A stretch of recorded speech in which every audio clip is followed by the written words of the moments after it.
नमस्कार, स्वागत है आप सभी का सी न्यूज भारत में। मैं हूं आपके साथ ज्योति श्रीवास्तव। वक्त हो चुका है यूपी बुलेटिन का। इस यूपी बुलेटिन में हम बात करेंगे बिजनौर की, जहां जनपद के नजीबाबाद क्षेत्र में चोरी करने जा रहे बदमाशों का पीछा किया तो बदमाशों ने पुलिस टीम पर फायर झोंक दिया। उधर पुलिस द्वारा की जवाबी फायरिंग में एक बदमाश के पैर में गोली लगने से घायल हो गया। देखिए ये रिपोर्ट। बिजनौर जनपद के नजीबाबाद क्षेत्र में चोरी करने जा रहे बदमाशों का पीछा किया तो बदमाशों ने पुलिस टीम पर फायर झोंक दिया। उधर पुलिस द्वारा की गई जवाबी फायरिंग में एक बदमाश के पैर में गोली लगने से वह घायल हो गया है। पकड़े गए साथी ने स्वीकार किया है कि हाल में हुई चोरी भी उन्होंने ही की थी। पुलिस ने चोरी का माल बरामद करते हुए आगे की कार्यवाही शुरू कर दी है। अवगत कराना है कि आज दिनांक 28/1/2025 की रात करीब 9 बजे मुखबिर खास सूचना प्राप्त हुई कि दो संदिग्ध व्यक्ति बिना नंबर की मोटरसाइकिल से ग्राम मावतपुर से ग्राम गुड़ा सहायक की तरफ जाने वाले हैं। इस सूचना पर थाना नजीबाबाद पुलिस द्वारा मावतपुर डैम के पास चेकिंग स्टार्ट की गई। चेकिंग के दौरान मोटरसाइकिल सवार दो संदिग्ध व्यक्तियों को रोकने का प्रयास किया गया।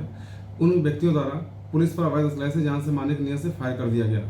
आत्मरक्षार्थ में पुलिस द्वारा फायरिंग में एक अभियुक्त चंदन उर्फ कालू, जो कि अकबरपुर चौगावा थाना नजीबाबाद का रहने वाला है, के दाहिने पैर में गोली लगी, जिसके कब्जे से एक अवैध तमंचा तथा 3 कारतूस और एक खोखा कारतूस बरामद किया गया। दूसरे अभियुक्त को मौके से गिरफ्तार किया गया।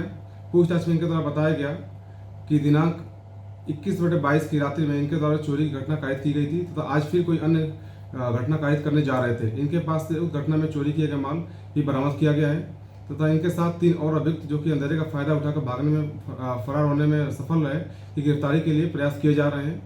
उक्त घायल अभियुक्त को गिरफ्तार उपचार हेतु CHC समीपुर भेज दिया गया है। शेष वैधानिक कार्रवाई प्रचलित है। बिजनौर से सी न्यूज संवाददाता सलीम हाशमी की रिपोर्ट। पीलीभीत पूरनपुर के स्वर्गीय हरनारायण सक्सेना पूर्व विधायक पूरनपुर तथा स्वर्गीय गोपाल कृष्ण सक्सेना पूर्व विधायक पूरनपुर व पूर्व जिलाध्यक्ष समाजवादी पार्टी को 29 जनवरी 2025 में श्रद्धांजलि अर्पित की गई। देखिए ये रिपोर्ट। पूरनपुर में स्वर्गीय हरनारायण सक्सेना पूर्व विधायक पूरनपुर तथा स्वर्गीय गोपाल कृष्ण सक्सेना पूर्व विधायक पूरनपुर व जिलाध्यक्ष समाजवादी पार्टी को 29 जनवरी 2025 में श्रद्धांजलि अर्पित की गई। इस श्रद्धांजलि समारोह में गरीब व असहाय लोगों को करीब 3000 कंबल वितरित किए गए। इस समारोह का आयोजन Sai Baba welfare educational trust के द्वारा Shri Sai girls degree college Puranpur में किया गया। इस श्रद्धांजलि समारोह में पूरनपुर क्षेत्र के काफी बड़ी संख्या में जाने माने नेता व समाज सेवी पहुंचे। स्वर्गीय गोपाल कृष्ण सक्सेना के पुत्र रजत सक्सेना ने इस समारोह में कई हजार लोगों के लिए भोज का प्रबंध किया था ताकि कोई जन भूखा ना जा सके। रजत सक्सेना बहुत वर्षों से ये प्रोग्राम कराते चले आ रहे हैं और इसी तरह समय समय पर गरीबों की मदद करते रहे हैं। रजत सक्सेना बगैर किसी लालच के सबकी मदद को हमेशा तैयार रहते हैं। जैसा कि देख रहे हैं यहाँ पर साईं श्रद्धा में आज एक प्रोग्राम चल रहा है। ये भी इस विषय में जानते हैं कि किस तरह से प्रोग्राम यहाँ पर रखा गया है। हमारे साथ में रजत जी मौजूद है, बताएंगे आज इस प्रोग्राम के बारे में। तो सर, इस बारे में क्या कहना चाहेंगे? जैसा कि आप सबको विदित है, जैसे कि ये कंबल वितरण कार्यक्रम श्रद्धांजलि समारोह के होता है। मेरे पिता स्वर्गीय गोपाल सक्सेना और बाबा स्वर्गीय हरनारायण सक्सेना की स्मृति में ये कंबल वितरण और व्रत भोज का आयोजन किया जाता है। ये कार्यक्रम मेरे द्वारा शुरू नहीं किया गया था। मेरे पिता स्वर्गीय गोपाल सक्सेना, अपने पिता मेरे बाबा स्वर्गीय हरनारायण जी की स्मृति में निरंतर कंबल वितरण भोजन की व्यवस्था थी और मेरे बाबा भी ये कार्य करते थे। उस कार्य को थोड़ा उन दोनों के बाद मेरी जिम्मेदारी है उस कार्य को बढ़ाऊं और लोगों की सहायता कर सकूं। जरूरी नहीं है कि मैं किसी पद या पदाधिकारी विधायक बन के ही मदद करूं। हाँ, जितनी दुआएं ले सकता हूं तो इस माध्यम से मैं दुआएं लेने काम करता हूं। कहते हैं कि भरे को सब खिलाते हैं, लेकिन असली ईश्वर इनमें वास करते हैं। इसलिए मैं आज अपने ईश्वर को नमन बंदन करता हूं और इनको अपने दरवाजे पर मेरे आए। मेरा सौभाग्य है कि मुझे आशीर्वाद दिया, मुझे दुआएं दी। पीलीभीत से सी न्यूज संवाददाता हैदर खान की रिपोर्ट। प्रयागराज में तपोनिधि पंचायती निरंजनी अखाड़ा में रविवार को 2 महामंडलेश्वर बनाए गए। प्रयागराज के हरिधाम बाबा सेवा समिति के पीठाधीश्वर बाल योगी विनयानंद गिरी और केरल के गोल्डन बाबा को तिलक और शॉल पहनाकर उन्हें महामंडलेश्वर पद पर आसीन किया गया। देखिए ये रिपोर्ट। तपोनिधि पंचायती श्री निरंजनी अखाड़ा में रविवार को 2 महामंडलेश्वर बनाए गए। प्रयागराज की श्री हरिधाम बाबा सेवा समिति के पीठाधीश्वर बाल योगी विनयानंद गिरी और केरल के गोल्डन बाबा को तिलक और शॉल पहनाकर उन्हें महामंडलेश्वर पद पर आसीन किया गया। श्री हरिधाम बाबा सेवा समिति के संरक्षक श्री श्री 1008 बाल योगी विनयानंद गिरी जी का पंचायती श्री निरंजनी अखाड़ा से महामंडलेश्वर के पूजनीय पद पर पट्टाभिषेक हुआ, जिसमें श्री निरंजनी अखाड़ा के अध्यक्ष रविंद्र पुरी जी के साथ कैलाश नंद गिरी जी महाराज, आनंद अखाड़ा के पीठाधीश्वर बालक नंद जी महाराज और 13 अखाड़ों के अध्यक्ष श्री श्री रविंद्र पुरी जी महाराज व अन्य महंतों के द्वारा वैदिक मंत्रों के साथ महामंडलेश्वर पद पर आसीन किया गया। अखाड़ा परिषद के अध्यक्ष रविंद्र पुरी जी महाराज और कैलाशानंद गिरी जी की उपस्थिति में संत समाज के उत्थान एवं लोक कल्याण के लिए श्री हरिधाम बाबा सेवा समिति गोंठी बेलसारा के संरक्षक बाल योगी विनयानंद को महामंडलेश्वर पद से विभूषित किया गया। बता दें कि बाल अवस्था से ही समाज कल्याण तथा सेवा भाव के कार्यों में सदा तत्पर रहते आए महामंडलेश्वर बाल योगी विनयानंद जी महाराज जाति धर्म वर्ण परंपरा से ऊपर उठकर सदैव समाज के कल्याण तथा सेवा कार्य से संत समाज को गौरवान्वित किया है। प्रयागराज से सी न्यूज संवाददाता मंगला प्रसाद पटेल की रिपोर्ट।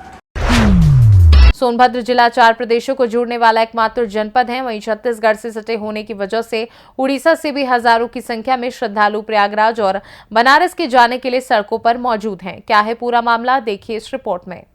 सोनभद्र जिला 4 प्रदेशों को जोड़ने वाला एकमात्र जनपद है। वहीं छत्तीसगढ़ से सटे होने की वजह से उड़ीसा से भी हजारों की संख्या में श्रद्धालु प्रयागराज और बनारस के लिए जाने के लिए सड़कों पर मौजूद है। वहीं जिले से सटे सीमावर्ती मध्य प्रदेश, छत्तीसगढ़, झारखंड और बिहार राज्य से कुंभ मेले में स्नान के लिए निकले श्रद्धालुओं को बॉर्डर पर ही रोक दिया गया। प्रशासन सभी से अपील कर लोगों को कुंभ न जाने की बात कहकर वापस कर रही है। ऐसे में हजारों किलोमीटर दूर से चलकर आने वाले श्रद्धालुओं को निराशा हो रही है। वहीं कुंभ में भगदड़ को लेकर कांग्रेस ने सरकार को घेरते हुए मृतकों के परिवारीजनों को 1-1 करोड़ रुपए मुआवजा देने की मांग की है और वीआईपी मूवमेंट तत्काल बंद करने की बात कही है। आपका नाम? अमरेश गिरी। तो आप कहाँ जा रहे हैं? हम जा रहे हैं कुंभ मेला। तो यहाँ रोक लिया गया है बॉर्डर पे? हाँ, बॉर्डर पे रोक। तो क्या बात हुई है? बात कुछ नहीं हुई है कि बोला कि अभी 2-3 रोज ठहरना पड़ेगा। मतलब 2-3 दिन यहाँ रुकने के लिए बोले गए हैं प्रशासन की तरफ से? हाँ, प्रशासन। आपका नाम? मेरा नाम शरद कुमार घोष। कहाँ से आप आ रहे हैं? हम आए हैं शामसुंदर पे, आपका उड़ीसा शामसुंदर पे जो गांव है जी, उड़ीसा से आए हैं। लेकिन यहाँ पर आने के बाद हम लोग को कुछ आने के झारखंड जो और यूपी बॉर्डर है, बॉर्डर में रोक दिया गया। पहले से पता नहीं था कि यहाँ 3 दिन बोल रहा है कि 3 दिन नहीं छोड़ेंगे। तो 3 दिन नहीं छोड़ेंगे, 3 दिन कहाँ खाना खाएंगे? कुछ यहाँ कुछ व्यवस्था भी नहीं है। आगे से अगर हम लोग को न्यूज़ मिल जाता तो हम लोग नहीं आते। यानी कि अभी आप लोगों की परेशानी हो रही है? परेशानी है, 1100 किलोमीटर से आए हैं, फिर वापस जाने बोल रहे कि फिर 3 दिन बाद खोला जाएगा। कितने लोग हैं आपके साथ? हम लोग 50 आदमी हैं।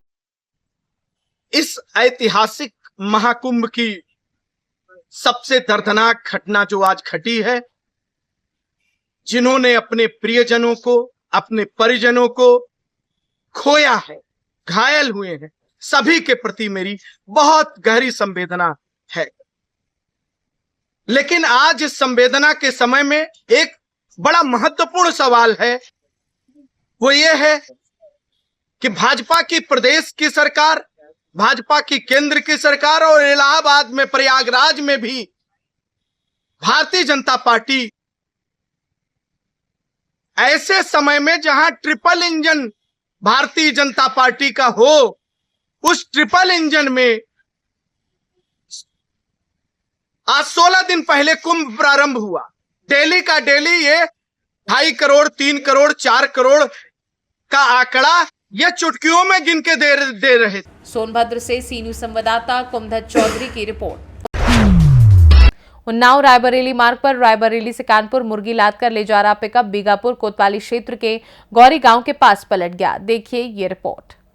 उन्नाव रायबरेली मार्ग पर रायबरेली से कानपुर मुर्गी लादकर ले जा रहा पिकअप बीगापुर कोतवाली क्षेत्र के गौरी गांव के पास पलट गया। पिकअप में करीब 1000 मुर्गियां लदी थी, जिनमें सैकड़ों मुर्गियों की मौत हो गई। बताया जा रहा है कि टायर फटने से पिकअप अनियंत्रित हो गया और पलट गया। चालक समीर और उनके सहायक कर्मचारी हैं। घटना गुरुवार भोर पहर 4 बजे की बताई जा रही है। उन्नाव से सी न्यूज संवाददाता नवनीत शुक्ला की रिपोर्ट।